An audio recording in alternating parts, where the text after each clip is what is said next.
जय जगन्नाथ मु समस्त को स्वागत करुच्ची सोम ट्यूटोरियल यूट्यूब चैनल को।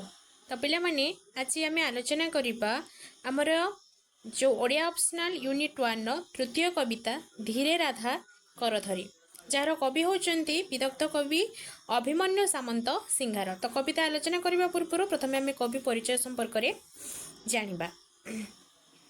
विदग्ध कवि अभिमन्यु सामंत सिंहार रीतिकाव्य परंपरार जड़े प्रतिष्ठित काव्य प्रतिभा।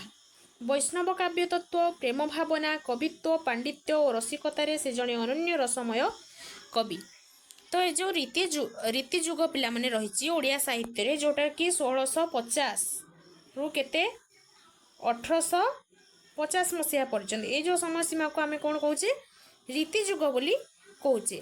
तो ये रीति जुग जो रही এই ରୀତି ଯୁଗର ଜଣେ ବିଶିଷ୍ଟ କବି ହେଉଛନ୍ତି କିଏ ବିଦଗ୍ଧ କବି ଅଭିମନ୍ୟୁ ସାମନ୍ତ ସିଂହାର। ତ ସେ କ'ଣ କରିଛନ୍ତି ନା ବୈଷ୍ଣବ କାବ୍ୟ ତତ୍ତ୍ୱକୁ ନେଇକି ପ୍ରେମ ଭାବନାକୁ ନେଇକି ଏସବୁକୁ ନେଇକି ସେ ସବୁ କାବ୍ୟ ରଚନା କରିଛନ୍ତି। ଏହି ପ୍ରଚଣ୍ଡ ପ୍ରତିଭାଧର କବିଙ୍କର ଜନ୍ମ ଆଧୁନିକ ଯାଜପୁର ଜିଲ୍ଲାର ବାଲିଆପାଳ ଜମିଦାରୀରେ କେତେ 1757 ମସିହାରେ ହୋଇଥିଲା। ତାଙ୍କର ପିତା ଥିଲେ ଇନ୍ଦ୍ରଜିତ ସାମନ୍ତ ସିଂହାର ଏବଂ ମାତା ତୁଳସୀ ଦେବୀ। घर से थिले जड़े सुयोग्य पुत्र। बाल्यकालू अभिमन्यु ठारे ईश्वर दत्त सृजनशीलतार स्फुरण घटी। तो जमी कह जाए तुलसी दुई पत्र बासे ठीक से बाल्य जीवन जो ईश्वर दत्त प्रतिभा बा ईश्वर दत्त सृजनशीलता ताहा जना पड़ा।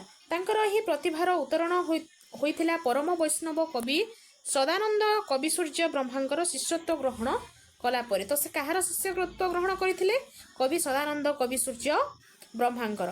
बाल्यकालू तांकर अध्ययनर निशा प्रबल थिला। कोमल बयसरू से संस्कृतर कोशग्रंथ व्याकरण और अलंकार ग्रंथ एवं भंजीय काव्यावली बहु वैष्णव पुराण समेत वेद उपनिषद भागवत और गौड़ीय षडगोस्वामी प्रणीत ग्रंथमान उत्तम रूपे आयत्त करथिले। किशोर बयस से कालिदास माघ भारवी और नैषधादि बहु संस्कृत काव्य अध्ययन कर विपुल पांडित्य अर्जन करथिले। तो से बाल्य समय माने पाठ पढ़ा प्रति प्रबल आग्रह थिला। से विभिन्न प्रकार संस्कृत कोश ग्रंथ व्याकरण अलंकार ग्रंथ विभिन्न प्रकार शास्त्र अनेक गुड़िया शास्त्र से कौन करथिले अध्ययन करथिले। एवं जेतेबेले से किशोर बयस बा यौवन समय पदार्पण करिसंदी कालिदास माघ भारवी नैषधादि एभली बहुत गुड़िए से कौन करिसंदी ना संस्कृत काव्य एवं जो संस्कृत कवि मानकर विभिन्न प्रकार सबु ग्रंथ गुड़िक से अध्ययन करी पांडित्य अर्जन करिसंती। कवि अभिमन्युंकर सृजन प्रतिभार परिचय मिलिथिला तांकर बाल्य बयसरू। किशोर बयस से बाघ गीत चढ़ई गीत बोलेहु गीत रचना करथिले। आद्य यौवन से सुलक्षणा प्रेम कला और रसवती परी काल्पनिक काव्यमान रचना करथिले। तो बाल्य समय से बाघ गीत चढ़ई गीत बोलेहु गीत एवं जदि यौवन समय देखा सुलक्षणा प्रेम कला और रसवती भली से काल्पनिक काव्य गुड़िक रचना करथिले। एवं जेतेबेले से वैष्णव दीक्षा ग्रहण कले वैष्णव दीक्षा ग्रहण पर से प्रेम चिंतामणि और विदग्ध चिंतामणि वैष्णव काव्योदय रचना करी प्रतिभार परिचय प्रदान करिसंती। विदग्ध चिंतामणि कविंकर श्रेष्ठ कृति वैष्णवीय चेतना द्वारा अनुप्राणित भक्त कवि अभिमन्यु राधाकृष्णंकर अप्राकृत प्रेम लीलार गारिमा को अति सरस और मधुर पदावली माध्यम से काव्य चित्रण गरिसंती। तांकर जेते गुड़िए मध्य आम रचना देखिबा पई पाइबा सबुठारु जदि सर्वश्रेष्ठ कृति बा सर्वश्रेष्ठ रचना भाव में आम जदि देखिबा तेबे ताहा होची विदग्ध चिंतामणि। एवं विदग्ध अर्थात किए पंडित पंडित मानकर चिंतार मणि सदृश होइथिबार काव्यर नाम होची कोन विदग्ध चिंतामणि। एवं ये विदग्ध चिंतामणि को से 108 गोटे छंद रचना करने से माने भाभी थिले किंतु ताहा पूरण हो पारि नथिला।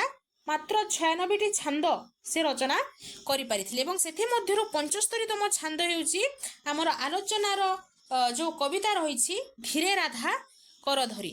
तो से 75तम छंदर किछि अंश हेउची एही कविता। तो आमे कविता आलोचना करिबा। धीरे राधा करधरी कहउछंती दूती की जीवन नेबाकु लगा इच्छु पाप प्रीति की दूती गो प्राण बंधु को कह जाए एति की दीक्षा करिछंती परा नारी मोरा रीति की। धीरे राधा करधरी कहउछंती दूती की दूती माने नायक एवं नायिका मध्य जड़े संयोगकारिणी বা ବାର୍ତ୍ତା ଯିଏ ବହନ କରେ ତାକୁ ଆମେ ଦୂତି ବୋଲି କହିବା। ଏହା ପୂର୍ବରୁ ମଧ୍ୟ ଆମେ ପଢିଥିଲା ସରହ ସୁନ୍ଦରୀରେ ଦୂତି କଥା। ଶ୍ରୀକୃଷ୍ଣ ଏବଂ ରାଧାଙ୍କର ମିଳନକାରିଣୀ ଦୂତି ଭାବରେ ସେଠାରେ ଅଚ୍ୟୁତାନନ୍ଦ ଦାସ ତାଙ୍କର ହରିବଂଶରେ ଚିତ୍ରିତ କରିଥିଲେ। ଏଠି ଅଭିମନ୍ୟୁ ସାମନ୍ତ ସିଂହାର ମଧ୍ୟ ଶ୍ରୀକୃଷ୍ଣ ଏବଂ ରାଧାଙ୍କର ଜଣେ ମିଳନକାରିଣୀ ବା ସଂଯୋଗକାରିଣୀ ବା ବାର୍ତ୍ତା ବହନକାରୀ ଭାବରେ ଦୂତିକୁ ଚିତ୍ରିତ କରିଛନ୍ତି।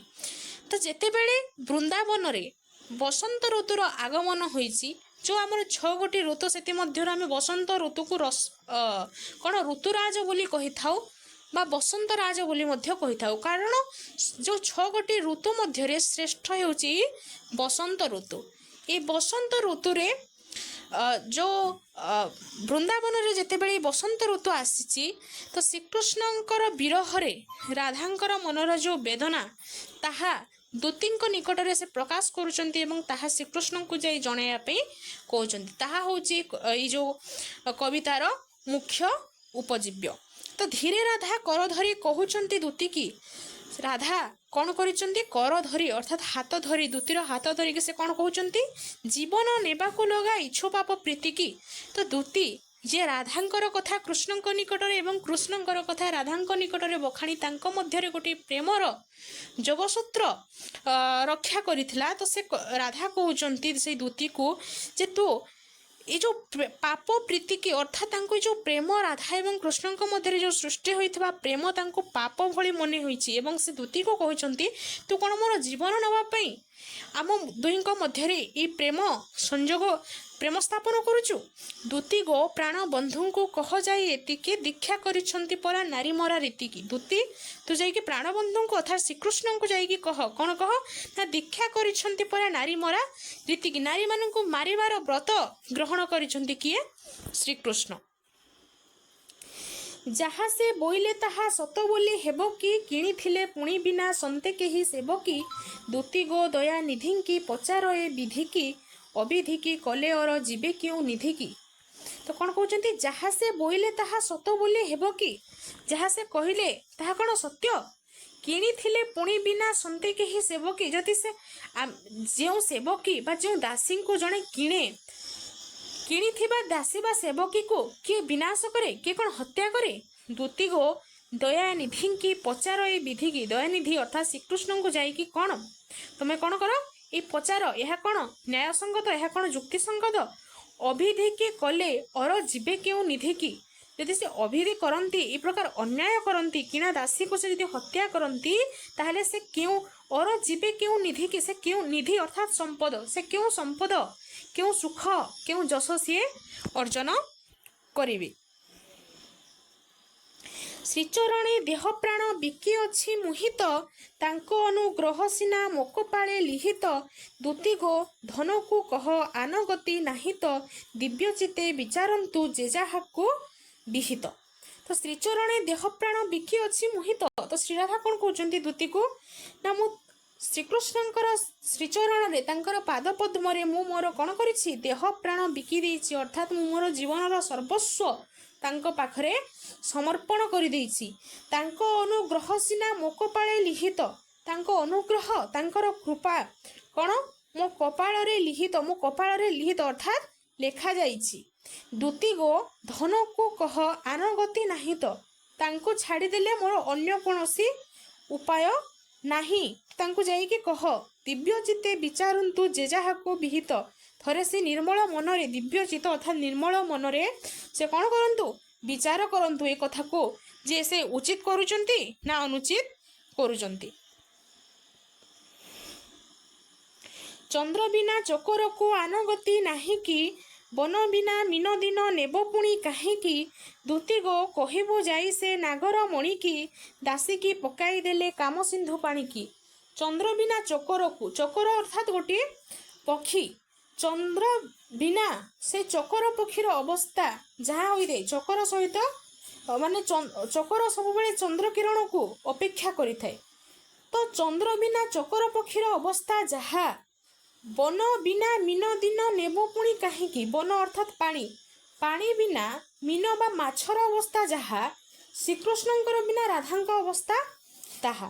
ଦୂତୀ ଗୋ କହିବୁ ଯାଇ ସେ ନାଗର ମଣିକି। ତୁତି ତୁ କ'ଣ କରିବୁ ସେ ନାଗର ମଣି ଅର୍ଥାତ୍ ରସିକରାଜ ବା ରସିକ ଶ୍ରେଷ୍ଠ ରସିକ ପୁରୁଷ ସେଇ ଶ୍ରୀକୃଷ୍ଣଙ୍କୁ ତୁ ଯାଇକି କ'ଣ କହିବୁ, ଦାସୀକି ପକାଇ ଦେଲେ କାମ ସିନ୍ଧୁ ପାଣିକି। ଦାସୀକି ଅର୍ଥାତ୍ ରାଧାଙ୍କୁ ସେ କ'ଣ କରିଛନ୍ତି, କାମ ସିନ୍ଧୁ ପାଣିକୁ ସେ ପକାଇ ଦେଇଛନ୍ତି ବା ନିକ୍ଷେପ କରିଛନ୍ତି।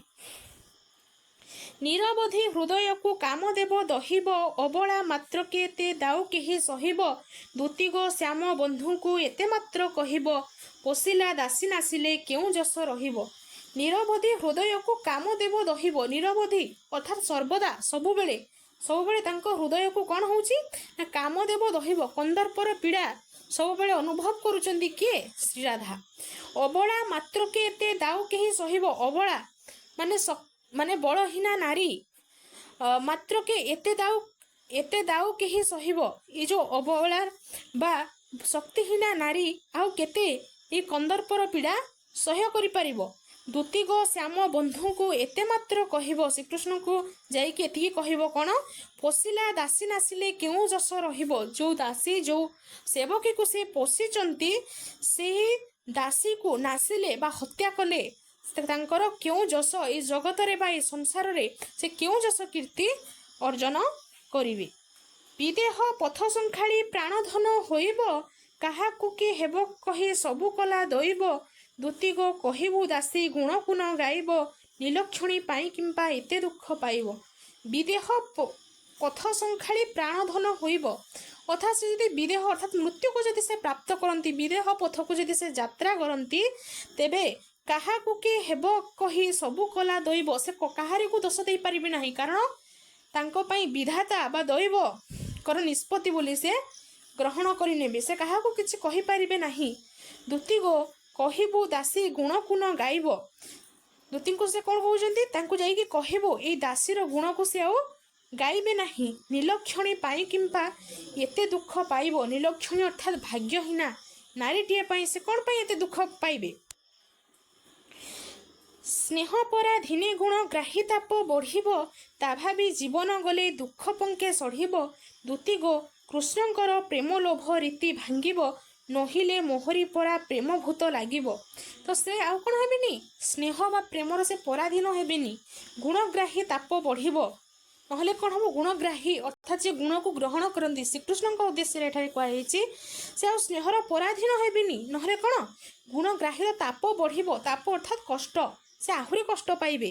ତା ଭାବି ଜୀବନ ଗଲେ ଦୁଃଖ ପଙ୍କେ ସଢ଼ିବ, ଯଦି ମୋର ସେ ଆହୁରି କ'ଣ କରିବେ, ଯଦି ଏ ଯେଉଁ ସ୍ନେହର ଅଧୀନ ସ୍ନେହର ପରାଧୀନ ଯଦି ସେ ହେଇଯିବେ, ତାହେଲେ ଆହୁରି ସେ ଦୁଃଖ ରୂପକ ପଙ୍କରେ ବୁଡ଼ିଯିବେ। ଦୂତିଗ କୃଷ୍ଣଙ୍କର ପ୍ରେମ ଲୋଭ ରୀତି ଭାଙ୍ଗିବ। ତ ଏଭଳି ମାନେ କ'ଣ କର ନା ପ୍ରୟାସ କର ଯେମିତି କୃଷ୍ଣର ଏ ଯେଉଁ ପ୍ରେମ ଲୋଭ ରୀତିଟା ଭାଙ୍ଗିଯିବ, ନହିଲେ ମୋହରି ପରା ପ୍ରେମଭୂତ ଲାଗିବ। ନହେଲେ ରାଧାଙ୍କୁ ଯେଉଁଭଳି ଭାବରେ ମାନେ କ'ଣ ପ୍ରେମଭୂତ ଲାଗିଛି, ଶ୍ରୀକୃଷ୍ଣଙ୍କୁ ମଧ୍ୟ ସେଭଳି ପ୍ରେମଭୂତ ଲାଗିବ ବୋଲି କହୁଛନ୍ତି। ତାଙ୍କ ଶ୍ରୀଛା ମୁରୁ ମୋହ ପାଇଁ ବିଦା ମାଗିବ, ପଦ ଧୂଳି ଦତ୍ତ କଲେ ସବୁ ପୁଣ୍ୟ ଜାଗିବ। ଦୂତିଗ ପ୍ରାଣନାଥ ଥରେ ଏହା ଭାସିବ, ଅଭାଗିନୀ କିତାରିଲେ ଯଶ ସିନା ଦିଶିବ। ତାଙ୍କ ଶ୍ରୀଛାମୁରୁ ମୋହ ପାଇଁ ବିଦା ମାଗିବ। ଦୂତିକୁ କ'ଣ କହୁଛନ୍ତି, ତାଙ୍କ ଶ୍ରୀଛାମୁରୁ ଅର୍ଥାତ୍ ତାଙ୍କ ନିକଟରୁ ବା ତାଙ୍କ ସମ୍ମୁଖରୁ ମୋ ପାଇଁ ତମେ କ'ଣ କରିବ, ବିଦାୟ ମାଗି ଆଣିବ।